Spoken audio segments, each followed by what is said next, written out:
మీ కళ్ళద్దాలిక పక్కన పెట్టేయండి. ప్రతి కంటి సమస్యకి బెస్ట్ సొల్యూషన్ ఇస్తుంది American laser eye hospital. Cinema లెవెల్లో విఆర్ఏ హత్య, మంచం కింద జెలటిన్ స్టిక్స్ పేలుడు, అక్కడికక్కడే విఆర్ఏ మృతి. కడప జిల్లా వేముల కొత్తపల్లిలో ఘటన. కడప జిల్లాలో విఆర్ఏ హత్య సినిమా రేంజ్ ట్విస్ట్ ను తలపిస్తోంది. ఆరుబయట మంచంపై నిద్రిస్తున్న విఆర్ఏ మంచం కింద జెలటిన్ స్టిక్స్ పేల్చారు.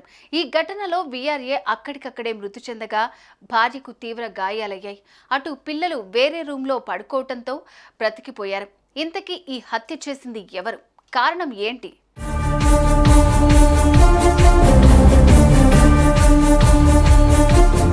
కడప జిల్లా వేముల మండలంలోని వేముల కొత్తపల్లిలో నివాసముంటున్న విఆర్ఏ నరసింహకు భార్య లక్ష్మమ్మ, పిల్లలు ఉన్నారు. లక్ష్మమ్మ గతంలో బాబు అనే వ్యక్తితో వివాహేతర సంబంధం కొనసాగించింది. అయితే ఈ విషయం ఇంట్లో కూడా తెలియటంతో బాబును దూరం పెట్టింది. భర్త, పిల్లలే సర్వస్వం అనుకుంటూ బ్రతుకుతున్న సమయంలో బాబు లక్ష్మమ్మను వేధించడం మొదలుపెట్టాడు.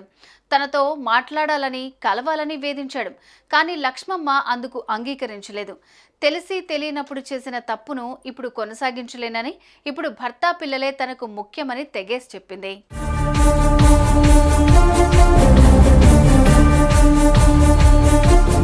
దీంతో బాబు కోపంతో ఊగిపోయాడు. లక్ష్మమ్మను అంతం చేయాలనుకున్నాడు. తనతో మాట్లాడకపోతే చంపేస్తానని బెదిరించాడు. లక్ష్మమ్మ విషయాన్ని పెడచెవిన పెట్టింది. కానీ బాబు మాత్రం సీరియస్గా తీసుకున్నాడు. నరసింహ, అతని భార్య లక్ష్మమ్మ ఇంటి బయట మంచంపై పడుకున్న సమయంలో గుర్తు తెలియని దుండగులు జెలటిన్ స్టిక్స్ ను నరసింహ పడుకున్న మంచం కింద పెట్టి అర్ధరాత్రి పేల్చారు. అంతే, పేలుడు ధాటికి నరసింహ అక్కడికక్కడే మృతి చెందాడు.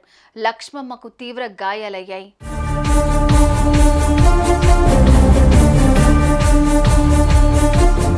భారీ శబ్దం విని ఇంట్లో పడుకున్న పిల్లలు బయటకొచ్చి చూడగా చిందరవందరగా ఉంది. వెంటనే పోలీసులకు సమాచారం ఇవ్వడంతో వారు చేరుకుని లక్ష్మమ్మను ఆసుపత్రికి తరలించారు. చనిపోయిన నరసింహ మృతదేహాన్ని ప్రభుత్వ ఆసుపత్రికి తరలించారు. కాగా ఈ ఘాతుకానికి పాల్పడింది బాబు అని అంటున్నారు బాధిత కుటుంబ సభ్యులు. లక్ష్మమ్మ మాట్లాడనందుకే హత్య ప్లాన్ చేశాడని అన్నారు. దీంతో పోలీసులు కేసు నమోదు చేసుకుని దర్యాప్తు చేపట్టారు.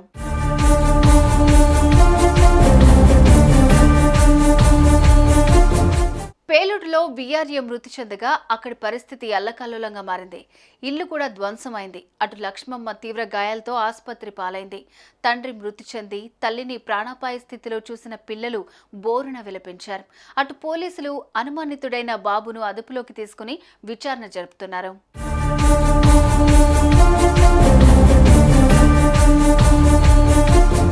పాత కక్షలో వివాహేతర సంబంధము అనేది పోలీసుల విచారణలో తేలనుంది. కానీ ఇలా అత్యంత దారుణంగా ఓ వ్యక్తిని చంపడం మాత్రం కిరాతకం.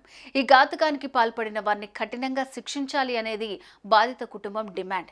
చూడాలి పోలీసుల విచారణలో ఇంకెన్ని విషయాలు బయటపడతాయో.